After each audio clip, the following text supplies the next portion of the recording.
Le climat a changé. Il y a eu une invasion de tortues géantes inoffensives. Nous vivons donc avec celles-ci. Elles sont très utiles pour les policiers car elles remplacent les chiens de garde. Sans oublier qu'elles amusent les enfants, on essaye d'évacuer le sable dans la ville grâce à des machines qui aspirent celui-ci.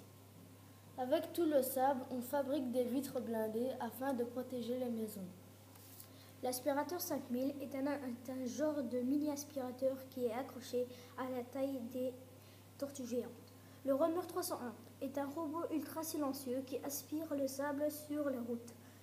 Les tortues géantes sont équipées de parapluies géants qui se déplient grâce à des détecteurs. Il y a également un hélicoptère équipé d'une machine qui aspire le sable. Les policiers se déplacent sur le dos des tortues géantes.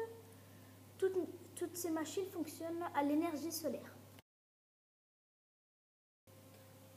La médecine a beaucoup changé, l'hôpital de Charleroi également. Il s'appelle l'hôpital de la Macmangat. Il y a des cabinets spéciaux pour ajouter des pièces métalliques aux personnes qui ont du sable dans le visage. Les docteurs ont des assistantes. Ce sont des robots qui marchent, roulent et volent dans l'hôpital en cas d'urgence pour aider les malades. La salle d'attente est géante. Il y a des canapés métalliques et électriques, des game parties, un endroit calme et des télévisions d'idées pour se reposer. L'extérieur de l'hôpital est protégé par un dôme miroir contre le soleil et le sable qui détourne la trajectoire vers un endroit pour produire de l'énergie. Il y a différentes sortes de tuyaux pour la chaleur et l'air. Les malades ont des tuyaux spéciaux allergiques contre le sable et la chaleur. La maladie la plus grave est la sablée, maladie où l'on a du sable dans le nez, la gorge et les oreilles. Suite à la tempête de sable, les habitations sont renforcées avec des dômes en verre pour se protéger des rafales de vent et de sable. Les nouveaux bâtiments sont très hauts au-dessus des nuages pour se réfugier lors des tempêtes. Ils ont même mis au point des tours de ventilation pour que le sable soit repoussé. Charleroi est réputé pour ses hauts bâtiments en verre. On y développe chaque jour de nouvelles inventions afin de protéger les habitations. D'ailleurs, pour que les tortues géantes ne marchent pas sur les maisons, on a inventé des protections électriques.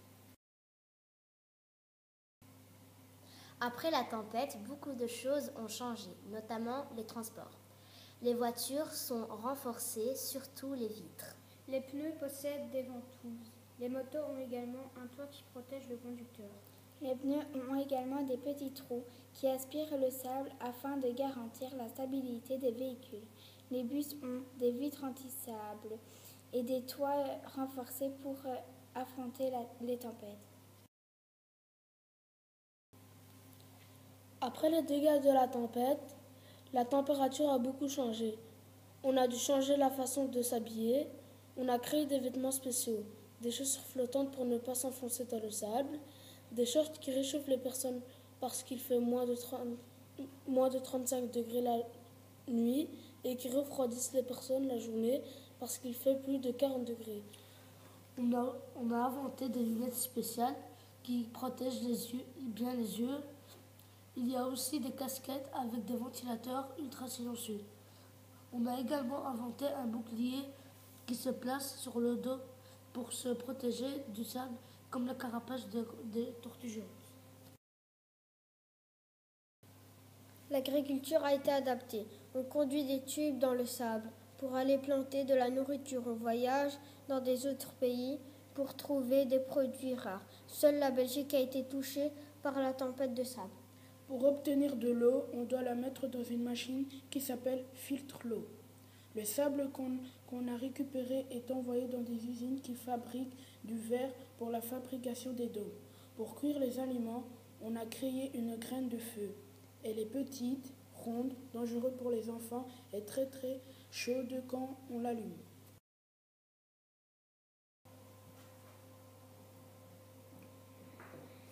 L'énergie.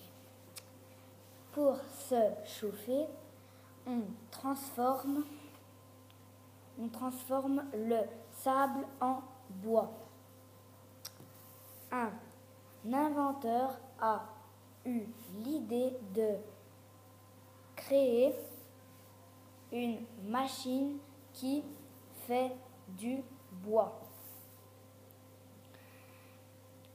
grâce au sable.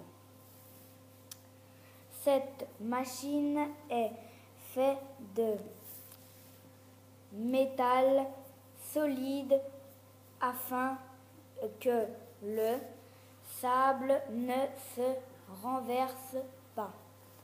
Elle fonctionne à l'énergie solaire. Pour avoir beaucoup de bois, il faut une grosse quantité de sable. Ce qui est spécial avec cette machine, c'est que l'on peut choisir le type de bois que nous voulons. Il existe aussi des éoliennes. Elles ne sont pas comme les autres. Elles projettent de l'air froid le jour et du chaud la nuit. Pour que ce système fonctionne, elles doivent produire beaucoup d'électricité. Les enfants vont toujours à l'école. L'Athénée Royal Vauban existe toujours. Mais on a modifié le bâtiment en utilisant des protections de pierre autour de l'école pour empêcher le sable de rentrer. On a installé des toboggans qui sont placés à chaque fenêtre de chaque classe. Les enfants ont une tenue pour aller à l'école appelée combissable. Il y a des portails aspissable 2357 à l'entrée de l'école et dans chaque local pour aspirer le sable quand on rentre en classe ou quand on arrive à l'école. Les cours sont de 15h à 20h pour éviter les chaleurs. On a des lunettes anti-sable fournies par l'école pour les élèves qui portent des lunettes. Chaque prof se déplace avec des motosables pour qu'ils puissent traverser la cour. On a installé des énormes ventilateurs dans la cour de récré pour ne pas avoir chaud. Ils ont inventé des sprays à mettre sur les cartables et les sacs pour ne pas les salir. On a aussi installé un toit en verre pour éviter que le sable ne rentre dans la cour. On a acheté des chaussures anti-chaleur pour ne pas transpirer des pieds.